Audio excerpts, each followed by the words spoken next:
Okay, we haven't met for a few weeks due to other obligations that I had. So let's get right to it. We're talking about the moral foundations of things according to the Zohar. Now, the Zohar essentially is not a moral treatise. It's not a book which goes into ideas of morality so much. But what it does do is provide foundational ideas which will help us decide moral issues. In other words, the Zohar does not necessarily, or very rarely, does it go into actual moral cases and discussions of moral issues and so on, as you will find in other works. But the paradigms which we need to use to decide moral questions is what the Zohar is all about. Now, one of these paradigms, which is famous not because of the Zohar, but because of the nature of things, actually from the section that we read in this week's Torah reading, as everybody knows, Orthodox and probably many non-Orthodox Jews read from the Torah every Shabbat, actually 3 times a week, Monday, Thursday, and on the Sabbath. But the reading on the Sabbath is an entire section, and the Monday and Thursday is just a small section. So the section is called a Parsha. So this week's section is called Parshat Yitro, or Yisro. Jethro, or Yitro in Hebrew, was the father-in-law of Moses, of Moshe Rabbeinu. He was the father-in-law of Moses, and he became convert at one point in time. There's a dispute about exactly when he became a convert. Was it before the Torah was given to the Jewish people, or was it subsequently? There's a whole discussion. I don't want to go into it now. It's not relevant to today's class. But this occurs in the chapter of, in the parasha called Yitro, and we're talking about the 10 Commandments, right? So the 10 Commandments, as everybody knows, are basically a list of things of do's and don'ts. Essentially, that's, well, at least that's the way it looks on the outside. Yes, thank you, Annie. All is well.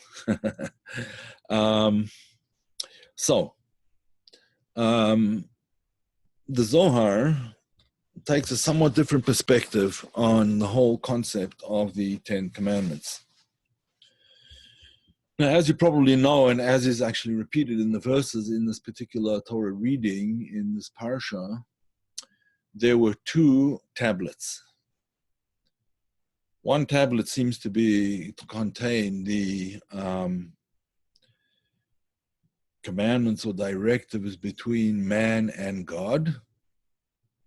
And the second one contains the directives between man and man. Let me just show you a representation of the 10 Commandments, just printed out in Word. There you go. So, let's make it drop bigger. I hope everybody can see it. Okay. So there we go. The first commandment: I am the Lord your God. You shall have no other gods before me. Do not use God's name in vain. Keep the Sabbath. Observe the Sabbath. Honor your father and mother. You shall not murder. You shall not commit adultery. You shall not steal. No false oaths. You're not allowed to make a false oath. Do not covet others' belongings. Now, this is not a direct translation, obviously, and each of these commandments is, in fact, much longer in the details, but this is the abridged version of the 10 Commandments. And usually the way we understand it is that the first column over here, this first column, is between man and God. And this last one over here is, in that sense, somewhat surprising, although we can explain it. Honoring your father and mother is one of the ways in which you honor God. Right? Why? Because the Zohar goes on to say that when you're talking about your father and mother, you're really essentially talking about God. Where did the power to be able to give birth to something else come from? That comes from God. Life comes from God ultimately. And then the other 5 are between man and man. Well, that's the way it seems. So this would encompass all of morality, essentially, in 10 brief statements.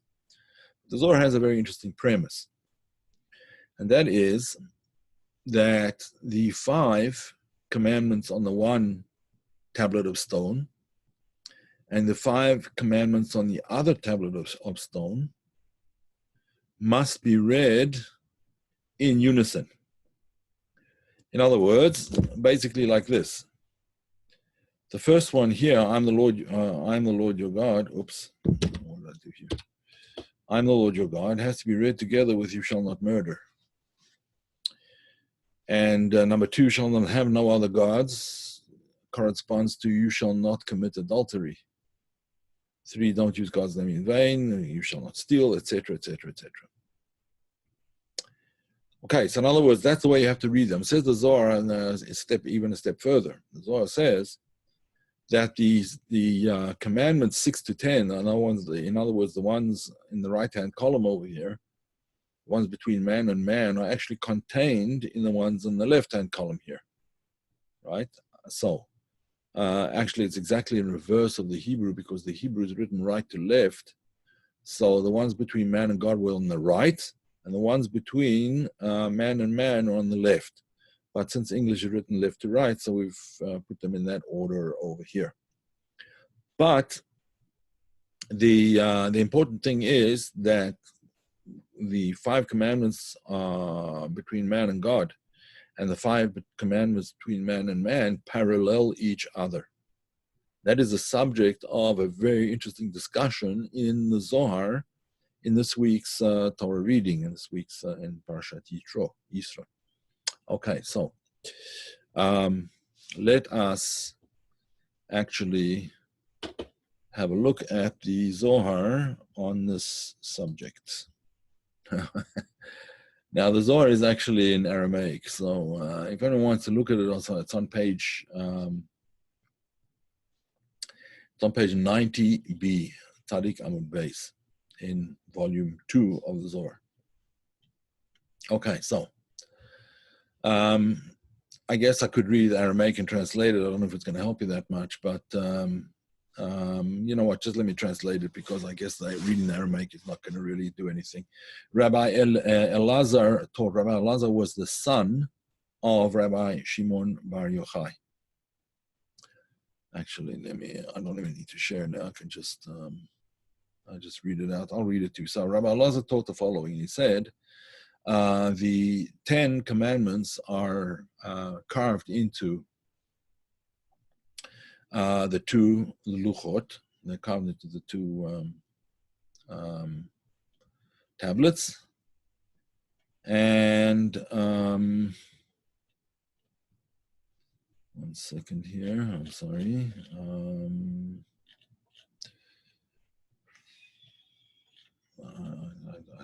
I went the page ahead.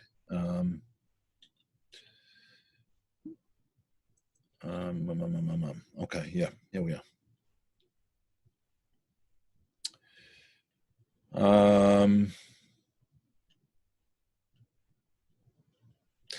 Yeah, okay. I'm sorry, it wasn't in the name of Rabbi Elazar. It was just a statement, probably from the previous sage, was Rabbi Chizkiah.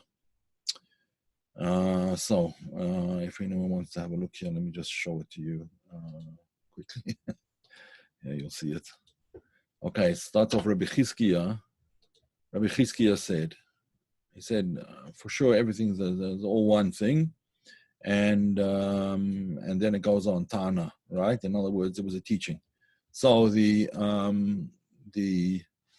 sages of the Zohar taught as follows. In these five commandments between man and God include them all. In the 5 in the English in the left column, the 5 between man and God, are included the 5 in the right column between man and man. One is comprised of the other. So then it goes on to discuss it. How so? Well, the first commandment, I am the Lord your God, corresponds to do not murder. In other words, what essentially is murder? The Zohar goes on to ask, what is murder? Murder says like this, that when a person is murdered, so what does that do? That reduces the divine image. Why does it reduce the divine image? Because it says that man was created in the divine image. Ki b'tzelem Elokim asa et ha'adam. Yeah, in Genesis, in chapter 9, the verse says that man was made in the divine image. Now, the fact that man was made in the divine image, what does it mean? First of all, one of the things that it means is that every human being is created in the divine image, and every human being has a spark of divinity within them. Therefore, when a person is murdered, that spark of divinity no longer resides in this world. That spark of divinity returns to its source. We call that spark of divinity the soul. But since God's intention was that there would be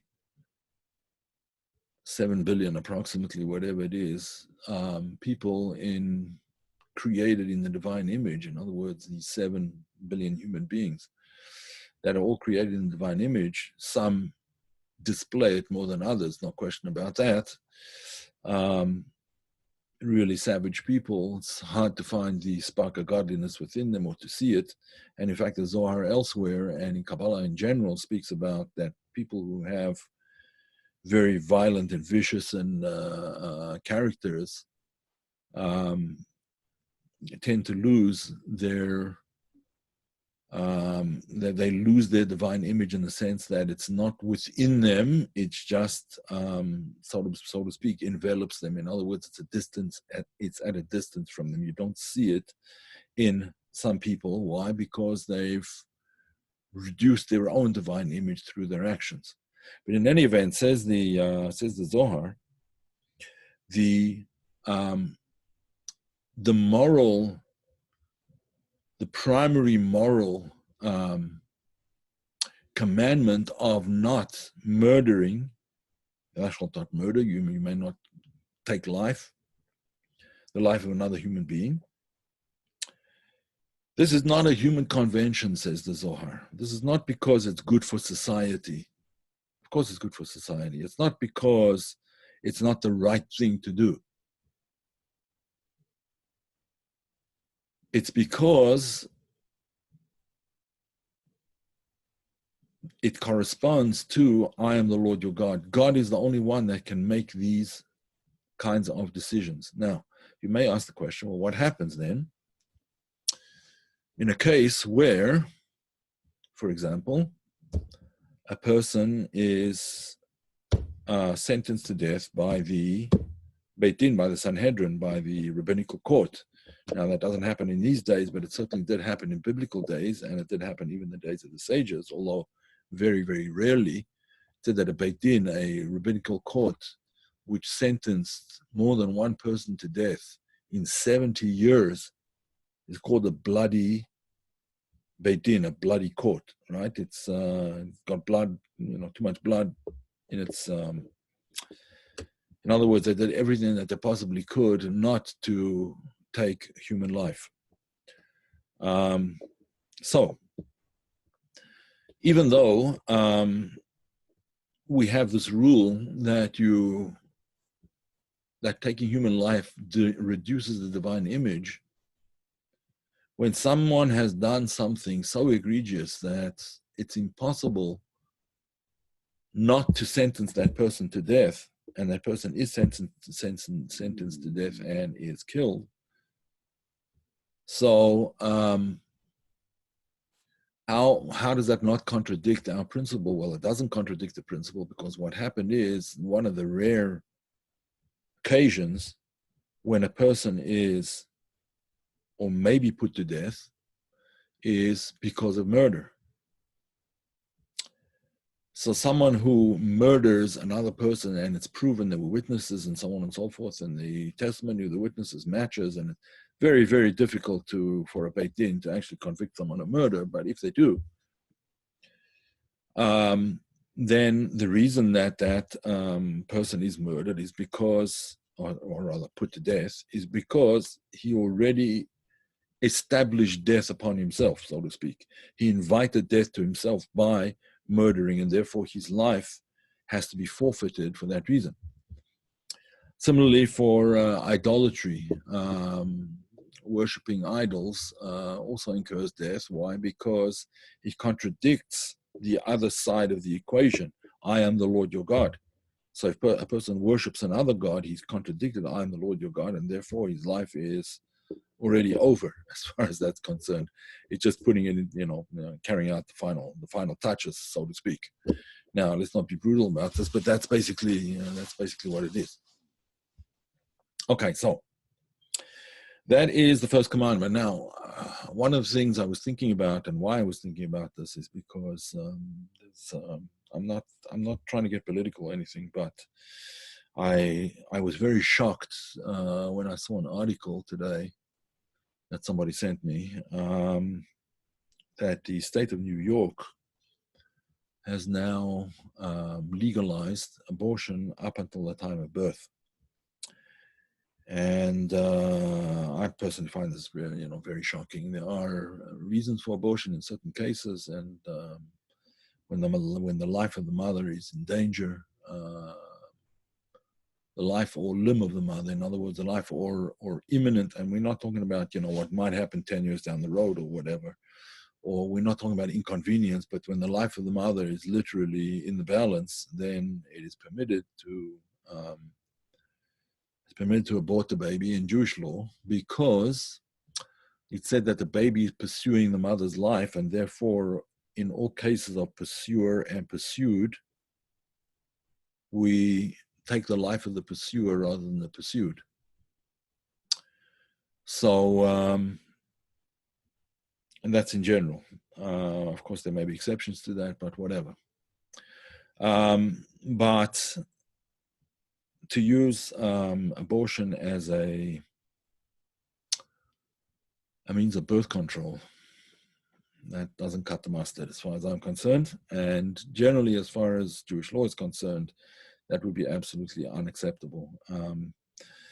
Much better to provide free birth control than to provide ex post facto abortion. Now, again, there are some cases like rape, incest, where there's room for discussion, and where the life of the mother is in danger, obviously. But that should be done, according to Jewish law anyway, in the first 40 days. If a woman was raped, she should know by, a couple of weeks, 2-3 weeks. And certainly by 40 days, which is already almost 6 weeks, that she's pregnant.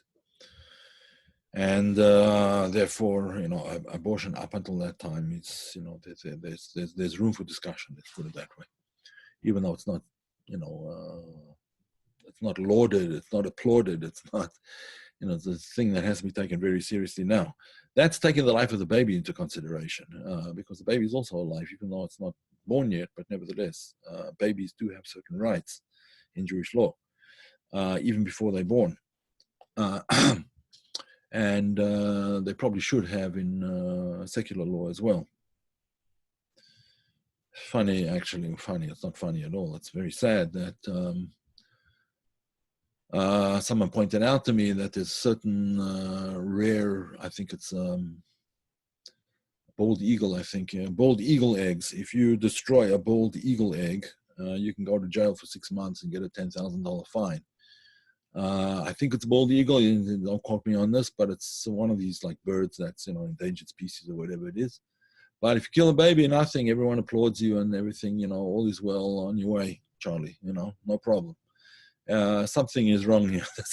This is not morality. The way I understand it. Now, I'm not coming to give anybody lectures, And I know that there are going to be opinions of people who are going to say, well, you don't have a uterus, and therefore what's it your choice? I'm not talking about a uterus. I'm talking about the life of a child. And just as we need to protect, endangered species, I think we need to protect endangered children. The fact that a child is in the womb or out of the womb, in the womb a few minutes earlier, out of the womb a few minutes later, is there that major a difference? Well, maybe in American law there is, but that's certainly up for debate. That's number one. Number two, who said that I can't discuss it because I don't have a uterus? Do you have to be a triangle to discuss mathematics? Do you have to be a piston to discuss cars? I mean, come on. So I'm not. I'm not trying to shove anything down anyone's throat, but these things need to be thought about. These are very, very serious and weighty questions. In a minute, Annie, you can ask questions for sure. You can type them now if you want. I'll address them in a minute. Let me just finish this idea. But not only are we talking about the rights, if you want to call it that, of the baby, we're talking about the responsibilities of the mother. If the mother didn't want a child, there's ways to prevent having children in the first place, which is, using contraception of some sort or another, the pill or whatever. In addition, I know from having spoken to several women who've been through the procedure of abortion, it is an absolutely devastating event for many women. I'm not saying for all women, but it's a devastating event for many, many women. Many women postpartum go through a state of depression, and that's because the hormone, there's a hormone imbalance after the baby is born, and women who've gone through abortions also have that to some extent, but it's compounded by all kinds of feelings of guilt and so on and so forth. Like in the case of Roe v. Wade, the lady Roe later on realized what she had done, and she became a religious Christian afterwards, and spent many, many years campaigning against abortion to no avail. But let's not get into the weeds here in this idea. The main thing about that the Zohar is talking about is that human life is not to be taken lightly. Why not? Because human life is divine. Is divine, essentially. It comes from God. It comes from God and is maintained by God.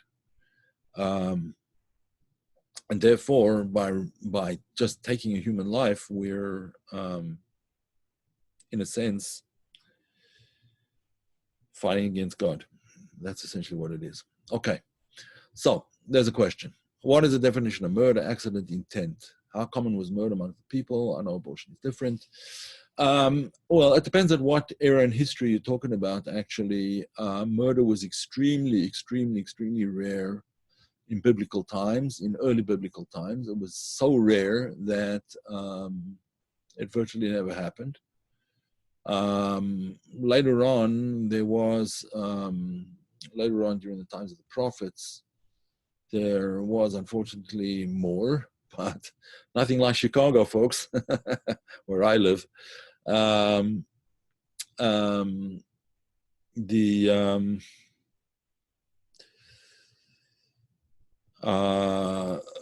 definition of, in other words, I think what you're asking about is murder and homicide by accident, sort of accidental homicide or whatever it's called.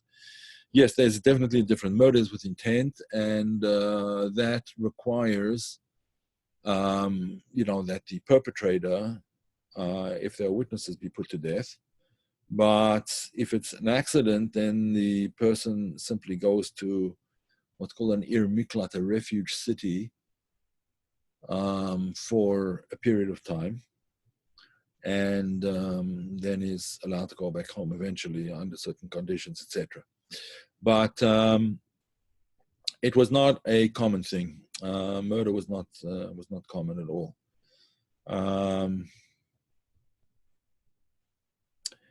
So that I hope that answers that question. Paul asks, I've heard it, there's a line of demarcation when the child takes its first breath. Well, yeah, I mean, I know that that's the way they demarcate it, but so let me ask you something then.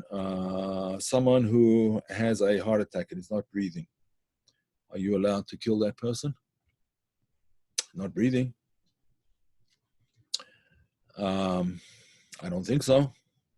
That would be murder. I mean, the law recognizes it as well. A person who kills a pregnant woman is liable for 2 murders. Isn't that a contradiction there in the law in America?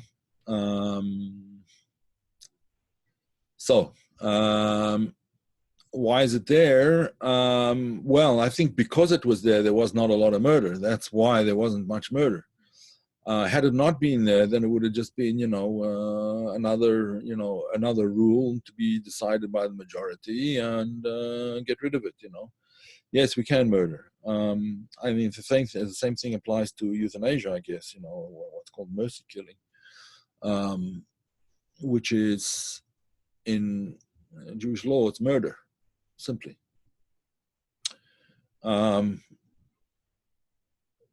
In fact, even suicide is regarded as murder. Unfortunately, that's also true. So,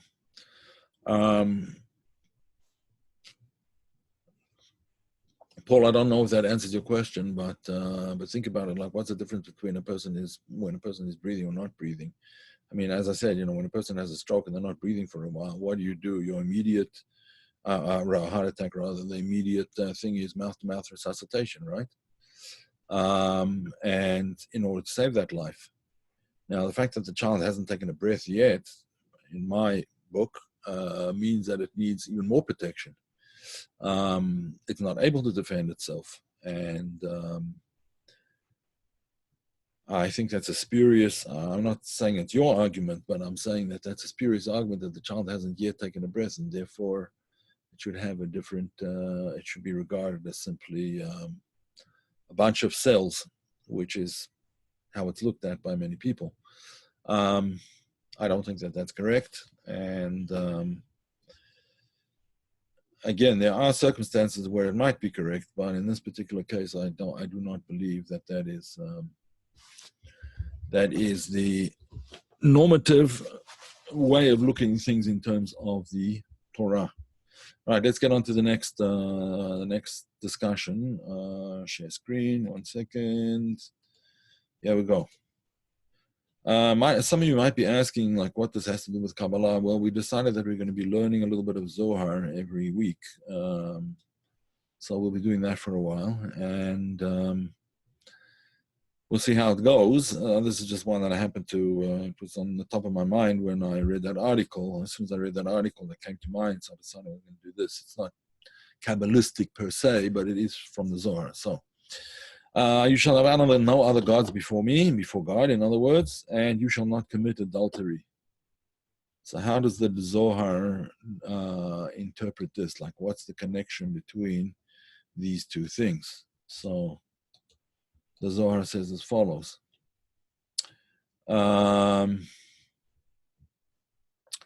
Someone who commits adultery is, in fact, let's say, abusing the divine image with which, or as the Zohar says it, it's abusing the divine name which has been implanted in every person. Now, why is that? Because the idea is that who is what's called mazavik zivugim, who makes couples, who brings the couples together, what circumstances bring the couples together and they find each other something attractive and in fact get married and so on and so forth, and then live a family life until one of them commits adultery. That was, so to speak, at least the way it's seen in Jewish thought, is they were brought together by divine providence and are kept together by divine providence. And when they have a child together, that is, again, by the blessings, by God's blessings. A person cannot, would not give birth were it not for the soul being brought down to that particular body. So therefore, when a person has relations outside of the marriage, that is like having a God outside of God. It's the same idea, right? The marriage is the sacrosanct unit of between man and man. In other words, man and sorry, I should say that a little differently, between man and wife. Okay, so the sacrosanct entity, family entity, the husband and the wife, represents the sacrosanct divine relationship with human beings. It's the same thing, just in the human realm as opposed to the divine realm. If in the divine realm one is devoted to God, in the human realm, a man has to be devoted to his wife and the wife to her husband. And if for whatever reason things are not working out, there is such a thing as divorce in Jewish law. It's not like Catholicism, I believe, where there is no such thing allowed. But in Jewish law, you are allowed divorce. It's not something that's taken lightly. Obviously, you don't do it every Monday and Thursday. But if a person has to go through a divorce, there's a proper procedure of separating between husband and wife. And that separation there's a religious component to it. I don't want to call it ritualistic because then it just sounds like it's just a sort of a ritual. It's not just a ritual. It's a very important way of separating. It's a procedure which separates the two souls that have come together, so to speak.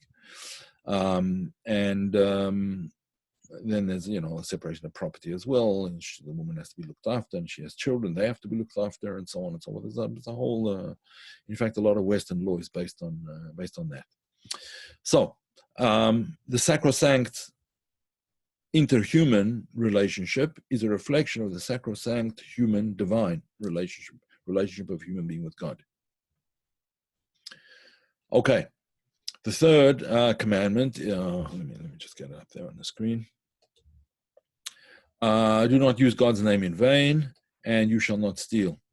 Now, this is an interesting parallel. The Zohar explains it very simply and says that when a person steals, and if he gets caught, if there were no witnesses, or there was only one witness, then he's going to have to swear that he didn't steal. And how do you swear? You swear in God's name. So therefore, this says the Zohar, stealing and using God's name in vain sort of come together. One idea. But to look at it a little bit more in depth, do not use God's name in vain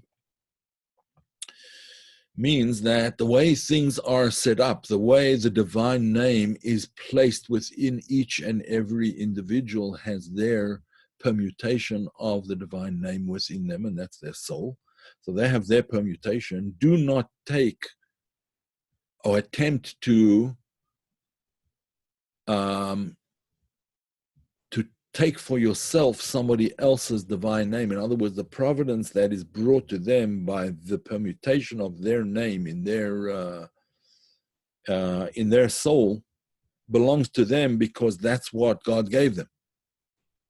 And if you usurp their property, you steal from them, you're in a sense taking some aspect of that permutation for yourself, and it doesn't belong to you. So not only do you have to swear in God's name, but you're actually, in a sense, stealing God's name. That's what it means to use God's name in vain, to steal, in a sense, God's name from where it belongs.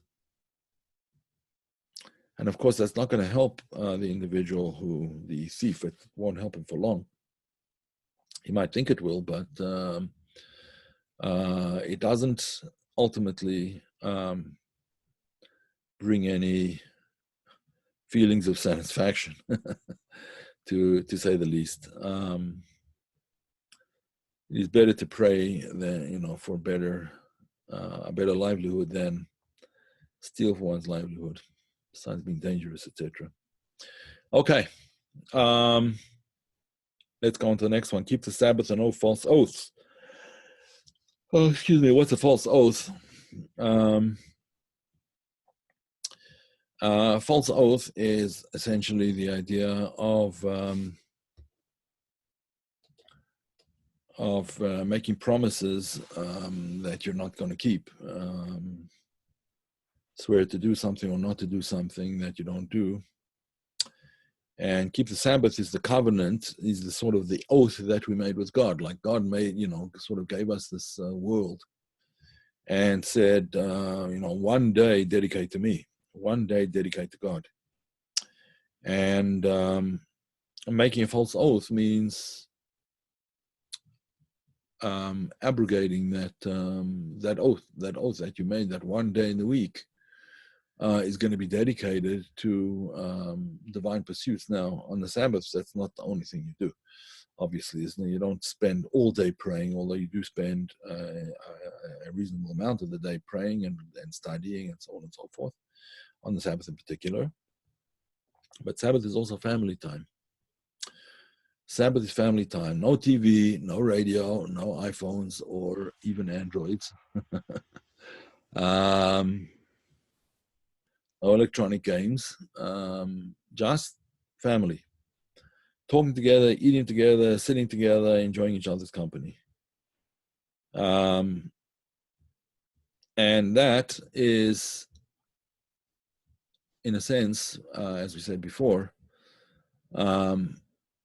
that family unit, strengthening that family unit is a prime goal of all the laws in Jewish thought, but particularly this idea of keeping the Sabbath is not only between man and God. Actually, it's between man and man as well. In other words, that's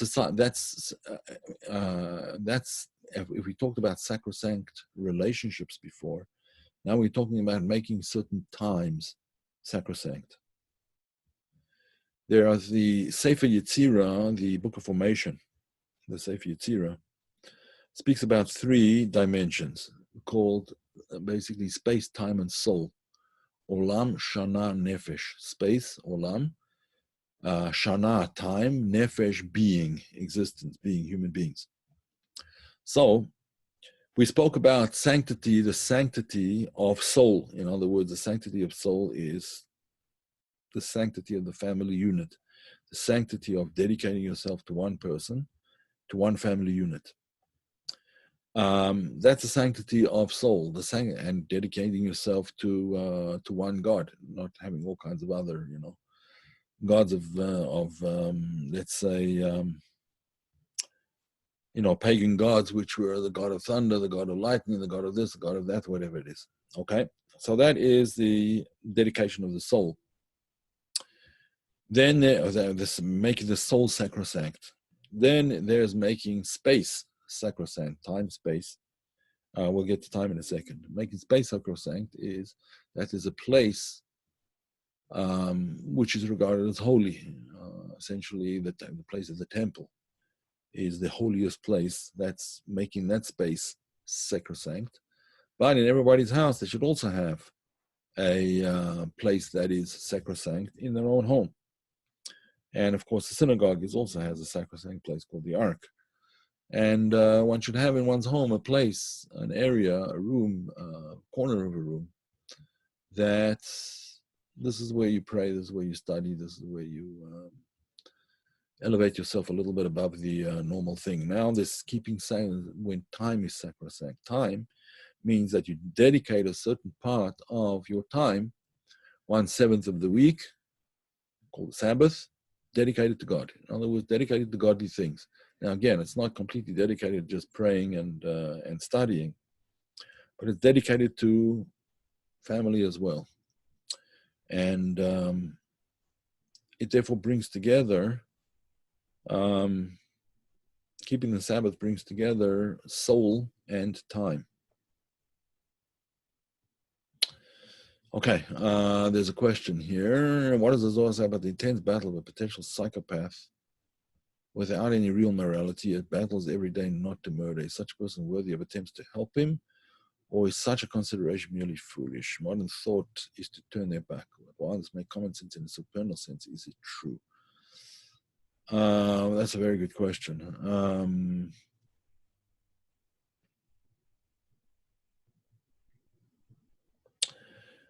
I guess it depends very much on whether the person has committed, in Jewish law I'm talking about, in Jewish thought, whether the person has already committed crimes or not yet. I think there would be a difference. If the person has not yet committed crimes, you do everything that we can help to help him in his or her battle against the other side of their nature. The truth is, we all have that. We all have that murderous villain within us. It's called the Yetzer Hara, the evil inclination, or better, the inclination to evil. So that is definitely something that we should be concerned about. But if the person has not yet committed any crimes, then definitely the person should be helped. If the person has already committed crimes, then we have responsibility to members of society to make sure that this person is not in a position to commit further crimes. So how do you do that? Well, the case has to be studied on an individual basis. Incarceration might be necessary in some cases. There may be other solutions, but it would depend very much on the circumstances, on the case, and the nature of the psychopath's activities, and so on and so forth. But turning one's back on the person is not always the most beneficial way of approaching it. In some cases, nothing you can do. In some cases, the person is so far gone that it's just. I just read a story which I didn't know from my own home country that happened to the brother of a friend of mine. He wrote it on Facebook, actually, and there was a psychopath who escaped from a prison in South Africa. And there was a young man, a youngster, hitchhiking from one, in those days, when I was young, I used to also hitchhike down to the coast, 1,000 miles, and it's perfectly safe to do. I don't know about in America, but in those days it was perfectly safe. And nothing happened. But this psychopath escaped from a prison. And he was on the rampage, and he killed like 5 people, and then he found this young boy. And he was hitchhiking on the road, and he got him in the car, and he, I don't know what else he did to him, but eventually he tied him to a tree in a very remote area, and he left him to die, tied to a tree in the hot South African summer.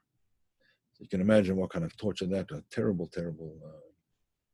He beat him before, and so on and so forth. Anyway, this young man was very resourceful, and fortunately, he was a smoker. Fortunately, I say, because he had a cigarette lighter in his pocket. And though he was bound by his arms to the tree, his feet were not bound. And somehow or another, he managed to get a cigarette lighter out of his pocket with his feet and light it and burn the ropes around his hands. He burned his hands in the process as well, his wrists. But he managed to burn off the ropes. And then after having been like that, tied up for 36 hours or something like that, he eventually staggered onto a road, a highway going, and several cars whizzed past. Nobody stopped for him until a taxi saw him. The taxi was full of passengers, but saw him and took him to hospital, and he survived. And today he's a psychiatrist now living in Israel, I believe. No, living in America. I'm sorry, he lives in America. Psychiatrist living in New York. In any event, that's my story of the psychopath. Yes, some people, maybe a lobotomy would be the only answer for those kind of people. I don't know. It's a very difficult question, But in any event, Paul, is there a positive effect of scanning our hearing, pronounced passages of the Zohar, even if one does not understand the language? There may be a slight benefit. I know that the Kabbalah Center likes to promote this idea. Yes, it's possible. It is possible, but it is certainly better to try and understand at least a little bit. There are translations, and there are classes on these kinds of things, so better to try and understand. Yeah, he's committed some crimes, but not the ultimate crime. I don't know. Each case for itself. I think that, one has to be very, very careful with psychopaths. And they don't think like normal human beings. But a proper analysis needs to be done first to understand where this person is coming from and ultimately where he's going to, which is even more important. It's a very difficult question, Terry. I think, one can't necessarily give general rules. Very difficult case. Okay.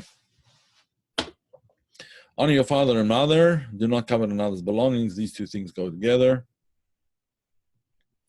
And the Zohar also talks about this. And what does the Zohar say?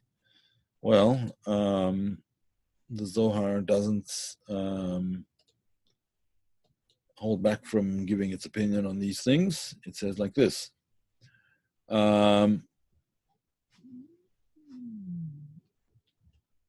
Do not covet.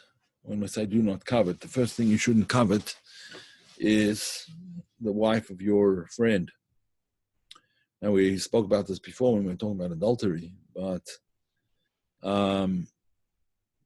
do not covet the wife of your friend. It also parallels honor your mother and father, because you have a certain destiny, and that is to a certain extent decided by your parents. Your parents have a great, just as they, are instrumental in determining your DNA, they're always also instrumental in determining a person's, or shaping a person's spiritual DNA, so to speak. I don't want to say determining, because it's not necessarily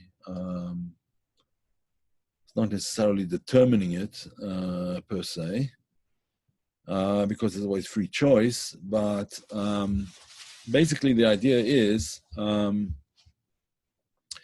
that what belongs to you is yours, and what belongs to someone else is theirs. So this idea of honoring your parents by not coveting somebody else's things reflects two ways. One of them is that when you do covet somebody else's things, and that might lead you to bad things like adultery or theft or whatever, then imagine the situation of a parent who has to deal with the fact that their child is a thief. This is obviously very dishonorable, extremely dishonorable to the parents. And, what could be worse, right, than dishonoring one's parents in this particular way. Another explanation in the Zohar is given that Avicha, your father and your mother, is really God.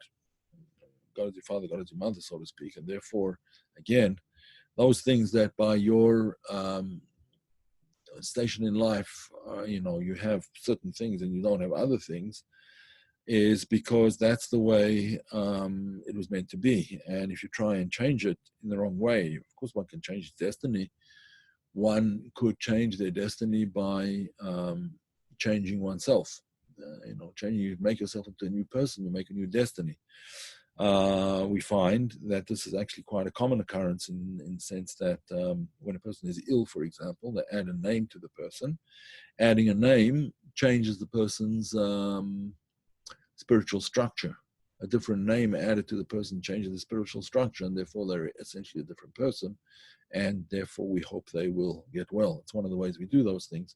But similarly, when a person has whatever it is that he has, a person is given everything that he or she needs in order to accomplish what it is that they have to accomplish in life. Does that mean that one is destined, that person is always destined to be poor, or always destined to be ill, or always destined to be struggling with one thing or another? No, not necessarily. One can change oneself. And therefore change one's destiny from that point of view. But whatever it is that you're dealt, the hand that you're dealt is the hand that you have to deal with.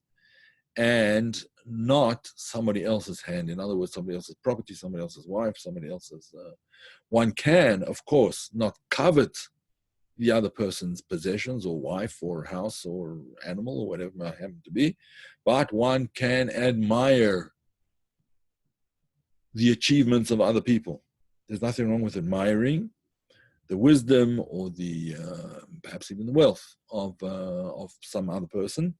Nothing wrong with that, but not because you want it for yourself, but because you admire the effort that was, we assume, the effort that was put in to get that and to maintain it and so on and so forth. So in any event, those are the Ten Commandments, and we see that the basis for the morality of the Ten Commandments is, in fact, faithfulness to God, ultimately. Terry, how about translating this commandment as the masculine paternal and the feminine maternal aspects of God? This last one, yeah, you could. In fact, that's what the Zohar says. It says, "Kutchabrichu shchinte," right? It's HaKadosh Baruch Hu, God, and the divine presence. The divine presence is the presence of God in this world, right? They're not two different things, but they're called two different things. It's God and the Shekhinah. Shekhinah is the divine presence. Shekhinah is the female aspect of God. In other words, the revealed aspect of God would be called the Shekhinah, and the what's not revealed is simply called Kutchabrichu, the holy, lofty one. Okay, so hope it worked out for you, this little bit of Zohar. Perhaps another time we'll do something a little bit more mystical. But we got into some good discussions, and I think that was worth doing. So